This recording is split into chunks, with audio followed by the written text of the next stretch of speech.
What's going on, boys? NealGuides here. Welcome back to another video. Now we have a meta 500k squad builder for those that are pushing for the elite ranks or the rank 1 ranks. I think this is the best 500k squad builder as of today on YouTube. I've checked around. I don't think anything comes close to this. And if you actually make one that I actually think is better, you know what? I'll give you free access to my FIFA School Series. So comment down below on the teams as well. And don't forget, it has to be a proper team. It can't be like a 600k on it, like 400k on a centre back, and like the rest team being 100k. We all know that it's just ridiculous. But the reason why I say that is there's so many players like in this team you're going to see, like Neymar.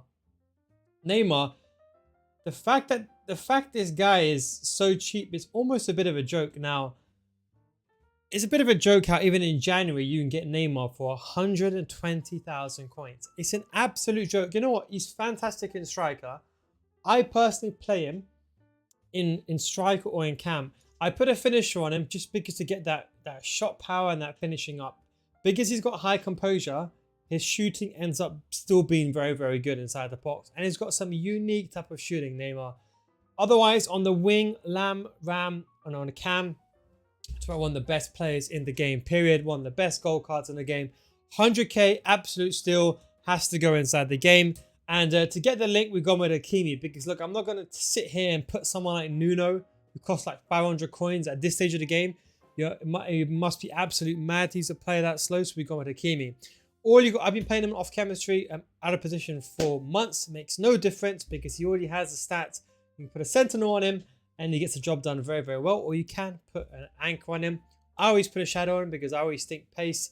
As long as you can catch up to the guy, you're always going to recover. Yeah, you might have someone's got 99 defending, but if you're too slow and he blitzes you and runs past you, what are you going to do then? Must put your control down because at that time, it's probably already sweated it in. Then I wanted to get Ronaldo. Now, Ronaldo had to go into the team because, again, he's such a cheap card. I mean, at this stage of FIFA, I think for all those that are new to FIFA, you must be very happy because the market is so cheap. 160k for Ronaldo. Absolute steal, if you ask me. Fantastic card. I think with a hunter, he works perfectly as a striker. Can play on the wing as a left wing or right winger, but I think predominantly as a striker. I think him and Neymar together in a 4-2-2 or two-striker formation, or Ronaldo striker and Neymar just behind, perfect combination. And to be honest, if you had make a 300k team, you could probably get these two, or 400k, probably get these two in and compromise some coins elsewhere. And then I wanted to go ahead and get in some other players, and you know who's going in? We're still going to put in this beast because I don't care what anyone says. He's still one of the best players in this game. The funniest thing is, right, I've used million coin, I've used 4 million, 3 million. There's still a card like this. I think it's because his composure is so high. He's got such good attacking positioning and awareness. Top tier agility, balance, top tier stamina and aggression. When you put a hunter on him, a 5-star, 5-star, he's just too good to say no.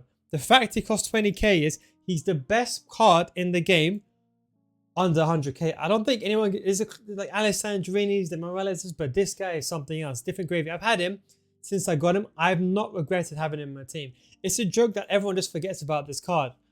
Top tier card, even in bad gameplay, feels so liquid. Again, it's like really that agility and balance. For the right back, we're going with Manafa in the end, just to get the chemistry. You can go with the gold, but if you want to save some coins, you can go with the gold Manafa. This Manafa is pretty cheap. Put a shadow on him. He's only about 15k now, so it's really an absolute steal. 15k for him, and then of course you can put a hunter on Tecatito, aka the Beast. And then what we on there for the attack? So I wanted to put in some players that I trust. Okay, so I'm not going to sit here and put in some garbage players. You know, the problem is a lot of players, they look at a player's rating and be like, oh, this guy is not good. Llorente, 86 rated. People just keep thinking he's out of date. I still use him. He's that good. And he's still one of the best centre mids. You know, when the game started, a lot of pros are using this guy in their midfield because the price performance, he was like a very cheap Hullet because he could do everything. Of course, he never had the Hullet type stats, but no one did it. But it's very close because he had that amazing sprint speed. He had the ability to be a presence in midfield that can pass, that can shoot, that can dribble. Because although the balance is not that good, the agility actually makes up for it. So he's not going to feel liquid, but he's still going to feel very good on the ball. You put a shadow on him, the best box-to-box goal card in the game. Yes, I said it. Best box-to-box goal card. I paid 400 gamers in him, probably even more on all my other accounts. I can't even say anything negative about him. I mean, maybe if he had better balance, but at that point he'll be too cracked. He's got a signature version, but I think those cards are just a bit too a bit too overpowered, I'll say. And of course, that's why they're budgeted. That's why the budgets for those players, the signature is actually not too bad. Signature's going for around about, if you do have the money for it, go for the signature, by the way, over this one. The reason why is because this card over here is not bad, but it's double the price. And the signature has actually +4 balance. Now that +4 balance is going to make a bigger difference than you actually think. So something just to bear in mind. Llorente goes in there. Now, I wanted to go in for one of the best attackers in the game. You probably saw it in the thumbnail. We've got Morales, top tier card. I've had this card since FIFA 19. Always, it was in my 15k team then. Had him and Muriel together. Fantastic card. 4-star, 4-star, high, medium. You can put a hunter on him. I put a catalyst on him because I play him on the wing. Doesn't make a difference, to be honest. But I think he's a fantastic card. With a hunter, I would say it's ideally where to go. Or you can also go with a hawk or a finisher or an engine. If you're going to be playing him predominantly on the wing, I would say go with the engine. You get the agility and balance up. But he's already got top tier agility and balance, good sprint speed, top tier finishing, and he's got the 4.5-star weak foot with outside of foot shot trait. Fantastic card. The fact this guy is only 50k again, absolute steal. Now, we got no defensive CDM. Now, if you want to get a CDM here, you have two options. You can go a Casemiro, or you can just literally go in with Valverde. Now, let me tell you something. I've gotten into the elite division with Valverde, and for the fact this guy costs 2k, I promise you right now, in terms of gold cards, there's only maybe 7 CDMs, gold cards, that are better than this card. But let's say you're like, okay, you know what, Neil, I'm sick and tired of playing defensive football. What we've done is a bit of an unorthodox one. We've got Brian Gill. Now, this means that we're going to have 2 centre mids. Llorente's going to be on the stay back, and you put this. They're both medium high, or high medium, should I say. So what I would say is put Llorente on stay back and keep this guy in. You can always sub on someone like Onyeka, or just sub a CDM on, or someone like a Tal. 4-star, 4-star. I think as the midfielder bringing the ball going forward, I think it's a fantastic card. 5'9", 4-star, 4-star. Good sprint speed, can shoot, can pass, can dribble, can basically do everything. So you kind of got one very attacking and one box to box. Again, if you want to go ahead Casemiro, go with Valverde, or go with an icon like Base Blanc if you want to. Now, in light of keeping the team under budget, we have gone with Mr. Varane. I mean, he's still a top tier centre back to this day. I mean, you guys know what I typically would put here instead. And we got Wan-Bissaka now. I would tell you right now that I still prefer Wan-Bissaka over Valverde. You know, like I said, let the kids believe what they want to believe. But the reason is that Wan-Bissaka has the agility and balance. When you're in the lead division, you understand what I'm talking about. But once you get into lead division, agility and balance is imperative because everyone's doing shot cancels, fake shots, going one way, Lacazette's, all this stuff. If you haven't got agility and balance, top tier agility and balance, you cannot keep up to a guy. And top tier pros and top tier elite players have 5-star weak foots. The Neymars, Ronaldo's, Team of the Years, the Mbappe's. You need to catch up with them. And that is why Wan-Bissaka will feel better with agility and balance. Because he's got amazing agility and balance. The balance is a bit low, but again, agility makes up for it. Kind of similar to Llorente. He's got very good sprint speed, medium high work rate. He performs better than most centre-backs in the game. 600 games, that's all you need to know. A lot of people always say, oh, he can't do this, he can't do that. Problem is, everyone just doesn't listen. They use him for one game, they concede a goal they're going to concede anyway, and then they blame the player.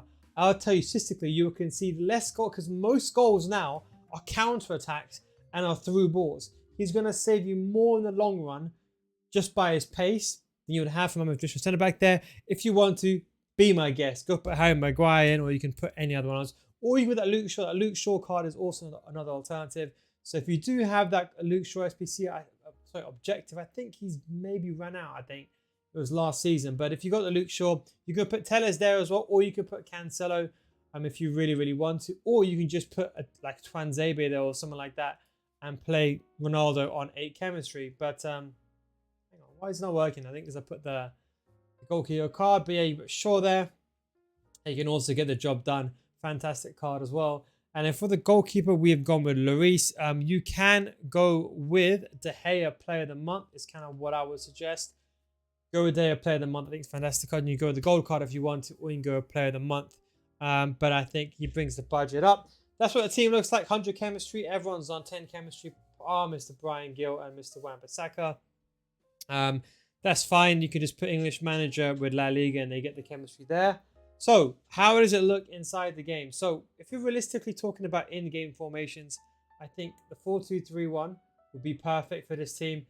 I think I would probably, if it was up to me, I would probably use 4-2-3-1 because I think you then got there. And to be honest, he can also play in CDM as well because he has actually good defending stats. You put a shadow on him, you could probably, not shadow, a sentinel on him, you can probably get the job done, or you can put a shadow on him, to be honest. Shadow actually brings defense stats quite highly, actually. So just to give you a bit of an insight, in case you think I'm mad, have a look at this. You put a shadow on him. Look at that, 70 stand tackling. So it's pretty good defensive stats.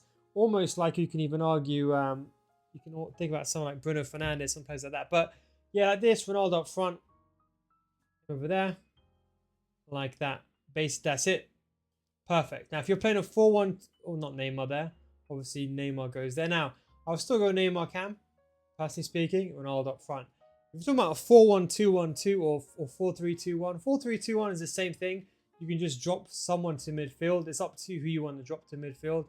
I would say drop Tekatita there and play it like that. That's one thing. If you're talking about a 4-1-2-1-2 now, 4-4-2, very, very similar as well. It's up to you, kind of sport for choice. I'll probably go like this. Again, that'll be my personal preference. And a 4-1-2-1-2, which I think is what everyone loves to play nowadays, I would go something like this. Lorente there, and then Brian and Tekatito as the both attacking centre mids. Perfect team. Anyway, guys, hope you enjoyed this video. 3-5-2 is the exact same thing, in case you're wondering. 3-5-2, all you got to do is offload someone to the left mid position. Remember, if you're playing a 3-5-2, you can still play with your normal formation. You have to upload someone. I'll probably do it like this. I'll probably still put Neymar in striker, personally speaking. And all you got to do is just offload someone. So what I will do here is you probably even leave Hakimi in CDM or sub him off there. Go something like that, or you can just put Brian there if you want to. Anyway, that's 500k team. Find a better team, link it down below. And if I do think it's a better team, and can't just put garbage together. If I do think it's a better team, like if you guys love FIFA School Series, guys, thanks for watching. Take it easy, of course. I'll catch you next time. Peace out.